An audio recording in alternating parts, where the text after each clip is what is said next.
क्या आपको भी सच में लगता है कि ये जितने भी सक्सेसफुल लोग हैं ये इसलिए अमीर हैं कि कोई बिजनेस कामयाब हो गया है इनका, या कोई एक्टर या स्टार इसलिए इतना अमीर हो गया है क्योंकि कोई शो या मूवी हिट हो गई है उसकी? अगर हाँ तो शायद आप एक ही साइड को देख पा रही हो, क्योंकि ना तो किसी की सारी मूवी हिट हो पाती हैं और ना तो एक बिजनेस हमेशा ग्रो होता रहता है। इस दुनिया में ऐसी कोई चीज नहीं है जो हमेशा ग्रो होती रहती है, बिजनेस हो या कोई और। हर एक चीज में अपराइज और डाउनफॉल तो आते ही रहते हैं, बट फिर भी अमीर लोग अपने आप को फाइनेंशियली स्टेबल रख पाते हैं क्योंकि उनकी मेन इनकम के साथ साथ कुछ पैसिव इनकम सोर्स भी होते हैं जो उन्हें बैठे बिठाए पैसे कमा कर देते रहते हैं और उनके बुरे टाइम में भी पैसा आता रहता है। तो जैसे एग्जाम्पल से देखो तो सुनील शेट्टी, कई लोगों को लगता है कि ये सिर्फ मूवीज या टीवी शो से ही पैसा कमाते हैं और अब तो उन्होंने मूवी बनाना भी बंद कर दिया, तो क्या अब उन्होंने पैसा भी कमाना बंद कर दिया? बिल्कुल नहीं, ये सब तो उनका एक एक्टिव इनकम सोर्स था। इसके अलावा मुंबई में उनके डाइनिंग बार और क्लब्स हैं। पॉपकॉर्न एंटरटेनमेंट के वो को फाउंडर हैं जिसने भागम भाग और मिशन इस्तांबुल जैसे कई हिट मूवी दी हैं। और तो और फिटर नाम के उनके कई सारे फिटनेस सेंटर भी हैं जो लोगों को फिटनेस प्रोग्राम और सर्विस प्रोवाइड कराती हैं। प्लस बियर्डो ब्रांड के अंदर इनका अच्छा खासा शेयर है। इन सारी जगहों से वो बिना काम किए हुए काफी पैसे कमा रहे हैं। इनके अलावा एलोन मस्क, जिनकी मेनली पहचान स्पेसएक्स और टेस्ला से है, बट कई लोगों को ये नहीं पता होगा कि एलन मस्क मोस्ट 14 कंपनी को भी ओन करते हैं और वो सारी कंपनीज अच्छा खासा प्रॉफिट दे रही हैं उनको। आप ये मान सकते हो कि स्पेसएक्स और टेस्ला पर उनका 80% फोकस है और बाकी जो कंपनियां हैं वो उन्हें पैसिव इनकम दे रही हैं। इस दुनिया में ऐसे ना जाने कितने लोग हैं जो मेन काम के साथ साथ साइड इनकम भी चला रहे हैं और वो भी बिना ज्यादा उसमें इन्वॉल्व हुए, और इसी को दोस्तों कहते हैं पैसिव इनकम। तो दोस्तों आपने भी कभी न कभी तो सोचा होगा कि काश आपको भी कोई काम ना करना पड़े और आपकी पैसिव इनकम जनरेट होती रहे। बट सबसे बड़ा सवाल ये है कि पैसिव इनकम बनेगी कैसे? ऐसा कैसे हो सकता है कि आपका मेन काम करने के साथ साथ हम पैसिव सोर्स भी बना सकते हैं? अब देखो YouTube के अंदर आपने इस टॉपिक पर कई सारी वीडियोस भी देखी होंगी जहां पैसिव इनकम के लिए आपको ढेरों आइडियाज भी दिए गए होंगे। एंड यस, आपने कई सारी वीडियोस देखी भी होंगी, बट अभी तक आपका कोई भी पैसिव इनकम सोर्स नहीं बना होगा क्योंकि उन वीडियोस के अंदर सिर्फ आइडियाज तो दिए जाते हैं पर उन्हें इम्प्लीमेंट कैसे किया जाता है ये प्रोसेस कोई नहीं बताता। इसलिए बहुत सारे लोग सिर्फ वीडियोस ही देखते रहते हैं और अपना टाइम और पैसा दोनों बर्बाद करते रहते हैं। इसलिए पैसिव इनकम कमाने के लिए सबसे पहला स्टेप तो यही है कि आपको प्रोसेस का पता हो, क्योंकि स्टार्टिंग में पैसिव इनकम सोर्स भी एक्टिव सोर्स ही होता है। मतलब स्टार्टिंग में हमें यहाँ भी कड़ी मेहनत करनी होती है जब तक वो हमारा पैसिव सोर्स ना बन जाए। तो आइए दोस्तों जानते हैं एक्टिव इनकम को पैसिव सोर्स बनाने का बिल्कुल आसान तरीका। अगर ये पता चल जाए तो सक्सेसफुली हम लोग भी पैसिव इनकम सोर्स बना सकते हैं। तो दोस्तों आज के इस वीडियो में हमें यही जानने को मिलेगा। एंड बिलीव मी, आज की वीडियो को अगर आपने पूरा देख लिया तो पैसिव इनकम सोर्स को लेकर आपका नजरिया ही चेंज हो जाएगा। तो दोस्तों बिना किसी देरी के हम लोग आते हैं मेन टॉपिक पर। Rule number 1, don't go with irrelevant source. Passive income बनाते समय ये हम सबसे बड़ी गलती करते हैं।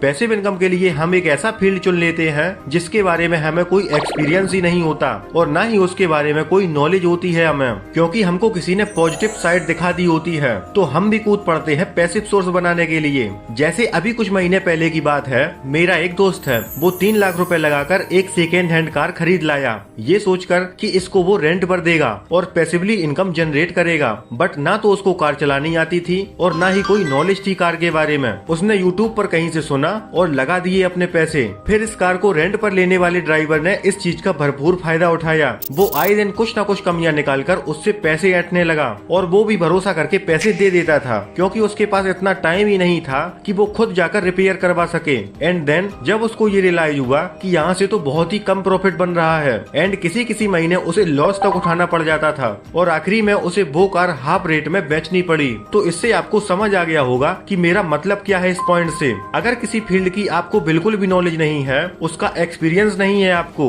बट उसी फील्ड में आप पैसिव इनकम बनाने की सोच रहे हैं तो बहुत ज्यादा चांस है कि आप अपना पैसा लॉस करवा दोगे। सुनील शेट्टी का ही अगर मैं एग्जाम्पल लूँ तो पॉपकॉर्न एंटरटेनमेंट उन्होंने इसलिए बनाया क्योंकि उनको मूवीज का एक्सपीरियंस है। क्लब्स उनके इसलिए चल रहे हैं क्योंकि उन्हें रियल एस्टेट की बहुत ही अच्छी नॉलेज है। फिटनेस सेंटर इसलिए चल रहे हैं क्योंकि फिटनेस पर ध्यान देना उनकी हॉबीज है। यहाँ पर ऐसा कुछ भी नहीं है जो उनके लिए इर्रिलेवेंट हो और इसीलिए उनके ये बिजनेस प्रॉफिटेबल हैं। बट फिर भी अगर आप किसी ऐसे इंसान को देख रहे हो जो एक ऐसी फील्ड में पैसिव इनकम जनरेट कर रहा है जिसका उसे एक्सपीरियंस भी नहीं है, तो ऐसे में उसका दूसरा रीजन होता है जो कि है rule number number 2, other people's leverage. दोस्तों ये चीज तो आपको भी पता होगी कि किसी भी इंसान की एक लिमिट होती है काम करने की। एक लिमिट के बाद हर एक इंसान थक ही जाता है और ना ही कोई एक व्यक्ति दुनिया भर की नॉलेज ले सकता है। और अगर उसे अपनी नॉलेज को सरपास करना है तो आपको दूसरे लोगों से काम निकलवाना ही पड़ेगा। अब इसे आप गलत मत समझ लेना कि मैं किसी को धोखा देने की बात कर रहा हूँ। यहाँ मेरा मतलब है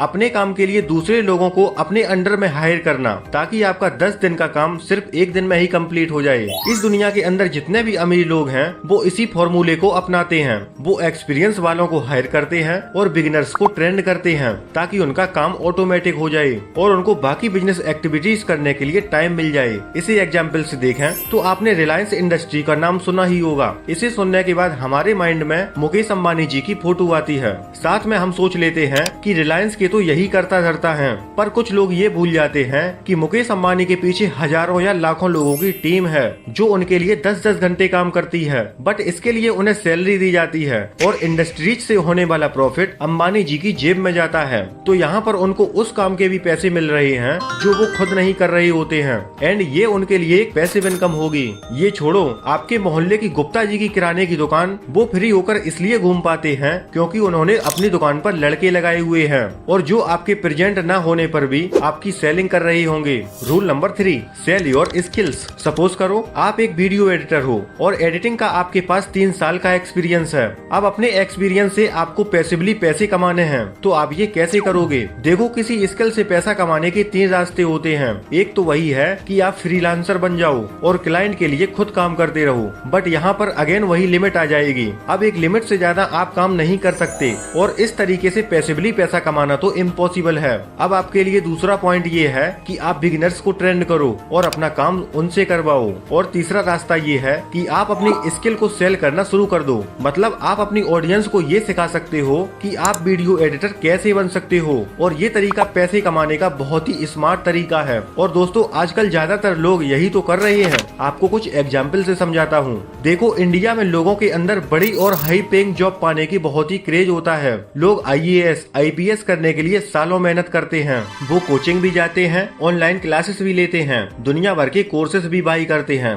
बट क्या आपको पता है कि IAS और IPS से ज्यादा कौन कमा रहा होता है? वो लोग जो IAS, IPS बनना सिखाते हैं लोगों को, फिर चाहे वो कोचिंग के थ्रू हो या कोर्सेज के थ्रू। इसी तरह से आप YouTube पर कई सारे एड्स देखते होंगे। YouTube पर कोई ड्रॉप शिपिंग सिखा रहा है तो कोई स्टॉक मार्केट सिखा रहा है, कोई कोडिंग सिखा रहा है तो कोई वीडियो एडिटिंग। मतलब लोगों को जो बनना है, एक यूट्यूबर सिर्फ उनकी हेल्प कर रहा होता है और इसी के थ्रू वो अच्छा खासा पैसा भी कमा रहा होता है। ये भी एक तरीका अच्छा है जहाँ से आप पैसिवली इनकम जनरेट कर सकते हो। रूल नंबर 4, मेक योरसेल्फ ए पर्सनल ब्रांड। चलो मान लेते हैं आपके पास कुछ स्किल्स हैं और आप उन्हें सेल करने के लिए तैयार हो, लेकिन उसको खरीदेगा कौन? आपके कोर्स पर लोग क्यों भरोसा करेंगे? आखिर आपकी पहचान क्या है मार्केट में? आगे चलकर ये सारे सवाल अगर आपके माइंड में आ रहे हैं जो बिल्कुल सही हैं, क्योंकि बिना पहचान के अगर आप मार्केट में आओगे तो लोग आपकी स्किल या कोर्सेज पर भरोसा ही नहीं करेंगे। इसलिए जरूरी है आपको खुद का एक पर्सनल ब्रांड बनाना चाहिए। इसके लिए आपको सोशल मीडिया के द्वारा लोगों की नजरों में आना होगा